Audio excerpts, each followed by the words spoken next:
Good morning, guys. Happy Sabbath. Welcome back to our online Bible discussion. Today we will be finishing our 3-part series on friendship. Now, we first started with what the purpose of friendship is, and we dove deep into the Bible to find out what that was. If you're not sure or you haven't seen the videos, go back to find out what it is. So, then we went on to the second part, which was on how to choose your friends. Now, I think that was probably one of the most important videos that we've done because it is something that we all go through and it affects us greatly. So, now we are to the final part, and in this third part, we're going to go over how to be a good friend. Now, this is very important because friendships are a two-way relationship. So, if they're doing their part, you must make sure that you are doing yours. So, let's go ahead and see what the Bible says on how you should be a good friend. Let's go ahead and start with 1 Samuel chapter 20, verses 41 through 42. Alright, so verse 41 starts with, As soon as the boy was gone, David came out from where he had been hiding near the stone pile. Then David bowed 3 times to Jonathan with his face to the ground. Both of them were in tears as they embraced each other and said goodbye, especially David. At last Jonathan said to David, Go in peace, for we have sworn loyalty to each other in the Lord's name. The Lord is the witness of a bond between us and our children forever. Then David left and Jonathan returned to town. I think, my take on it is just 2 friends letting each other know that they have each other. So I guess since we're going over how to be a good friend, my take on it is letting them know that you're there for them and that you love them. One key point, though, is I like the part where it said that they mentioned God as proof of their friendship. Like that's their foundation for their friendship, right? Yeah. Mm-hmm. And that's good. That's I don't know how to say it. That's That's the way it should be. Exactly. Yeah. Yeah. I mean, God is the center of everything. Any relationship is going to prosper with God. So if God is in the center of your friendship, it should be a good friendship. Yeah, I kind of remember there reminds me of a picture of a triangle. There's a couple, the man and the girl, or the man and the lady, and then on top it was God. So the closer you get to God, the closer you get to each other. Something like that. Oh, Yeah. I've seen that. Yeah. So when I saw that, I was like, oh, that's a good picture. And that can also be applied to friendship, to friends. I mean, friends is, like we have talked before, friends are family. They're your extended family, and they can either help you get closer to God or further away from God. So the further away both of you are from God, the further away your friend, you are from each other's friendship, which means you're not that close. And will probably not be a good or loyal friend, Mm-hmm. But if both of you are close to God and your friendship is together, that means that you are really close friends. Why? Because God is the center of it, and that means that it's going to be a good friend, that's a loyal friend, it's going to be there when you need them, and stuff like that. So basically, the closer you are to God, the stronger your bonds and your friendship is. Yeah. Exactly. And even if you must be asking yourself, well, I have a lot of friends and I don't talk to God about with any of them. Sure, you may think you're close, but when you think about it, are they really influencing you well or good enough, or are you even doing that to them? Are you a good influence, or are you trying to make your relationship God-centered? Is it really good friendship? Another question you should be asking yourself is that not just that, but are you showing God's character through your actions and everything? Yeah. Something else is we always gotta ask God for the kind of friends we have. God says pídeme te daré. So you gotta ask exactly for what you want. So if you don't know if you had the friends that are close to God and will bring you close to God, pray. Be God, I want friends that will bring me closer to you. I want friends that are driven or spiritually rich. That they will get me close to you and help me grow in you. So you gotta ask for the kind of qualities you also want in your friends. If not, if you really don't know what you're looking for, then you'll just accept whatever arrives, But God is waiting for you to ask Him exactly what you want, And you can be I want someone that helps me grow or challenge me intellectually, you know, and help me grow intellectually, help me grow physically, you know, stuff like that. So you always got to make sure you talk to God about your friends and your relationships, and also tell him exactly what you want, you know. Yeah. The next verse is found in Proverbs 17:17.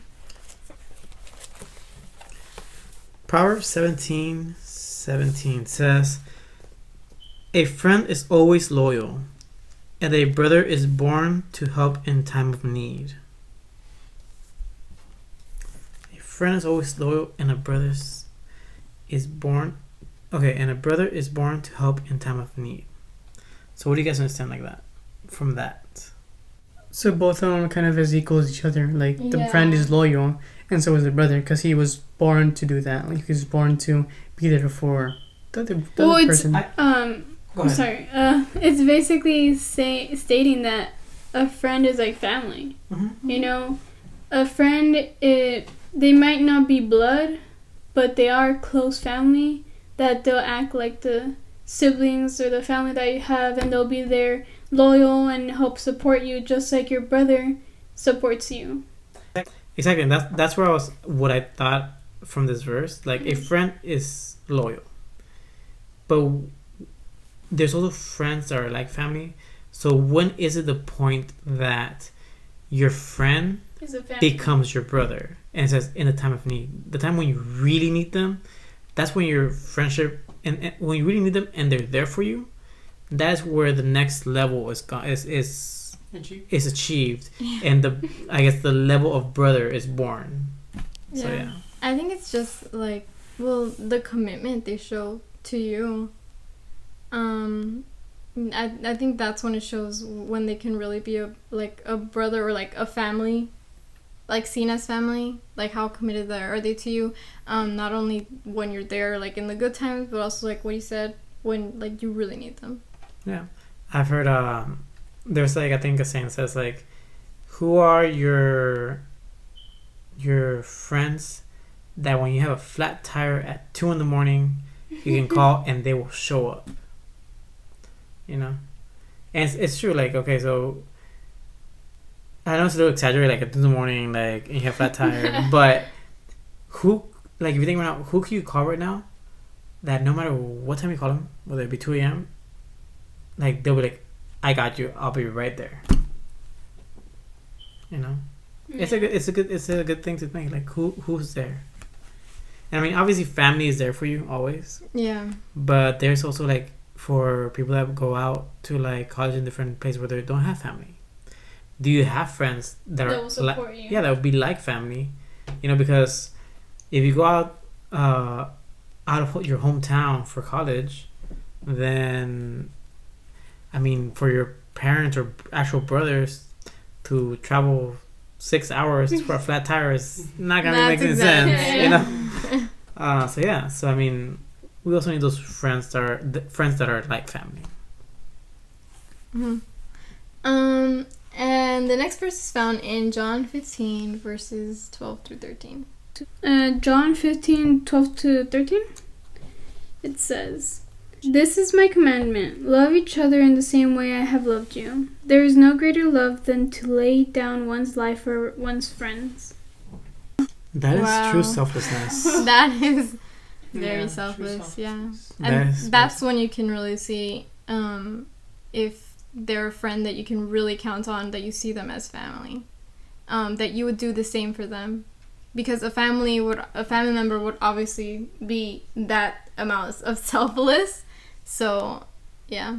And I think we're focusing a lot on our friends that they would do for us.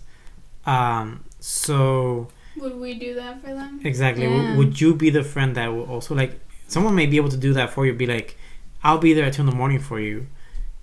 But are you the kind of friend that will like do that for them too? If not, I think you should really analyze what kind of friend type am of I? friend? What kind of Am friend I- you want to be? Am I being the really good friend? You know? Are Yeah. you being the friend that you want your friend to be? Yeah. And are you bringing your friends closer to God? Yeah. Yeah, that is something we should always It's get. also on you, because sometimes you're that friend that they need. Yeah. A friendship is both ways. Mm-hmm. You know, it's a give and take. So like sometimes you gotta give more, and sometimes they give more. You know, friendship is it's a two-way street.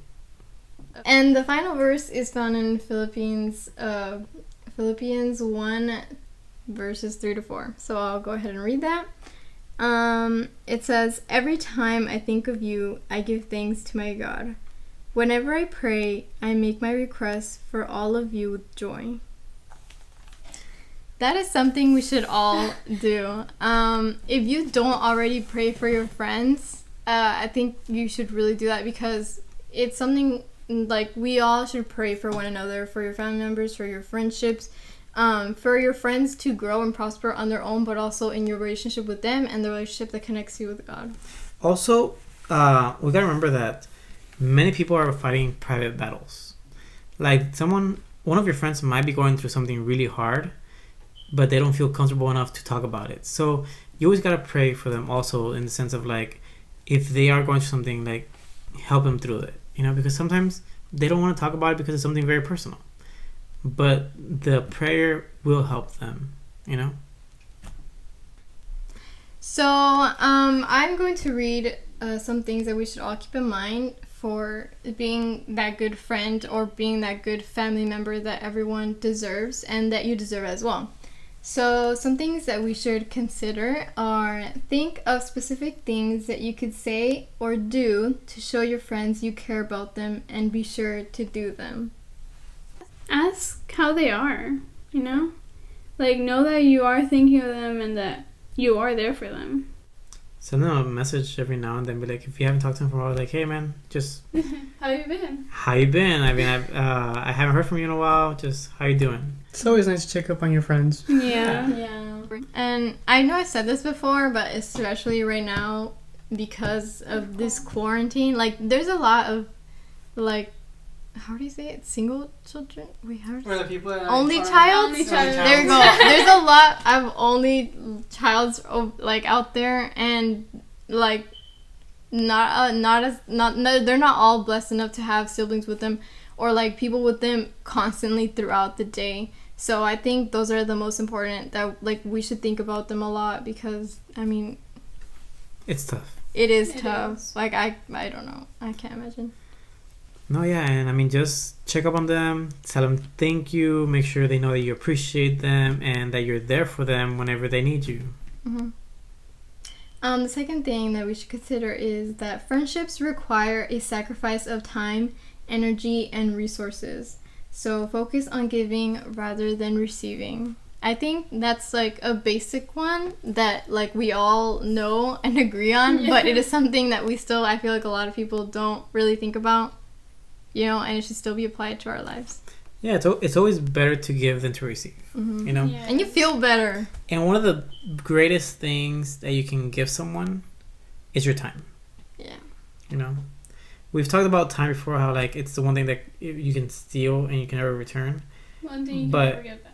You can never get back. But spending quality time with someone is very special. Make the time count. Don't waste it. Yeah. Yeah.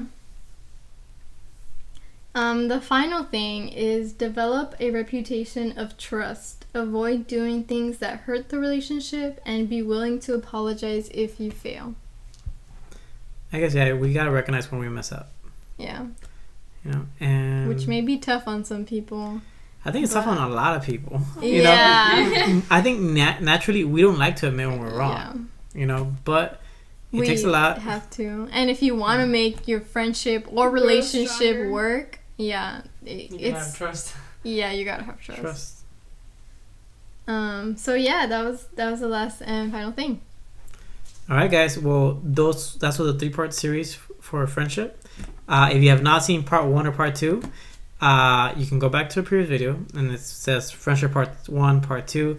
Part 1 and part 2 are very, very important, and talks about the kind of friends, what friends are for. Part 2 talks about what kind of friends we should have, and part 3, obviously, as you saw, it's about what kind of friends should we be. So I hope you guys enjoyed it, and we look forward to giving you guys the next series. Yeah. Happy Sabbath, everyone. Happy Sabbath. Sabbath.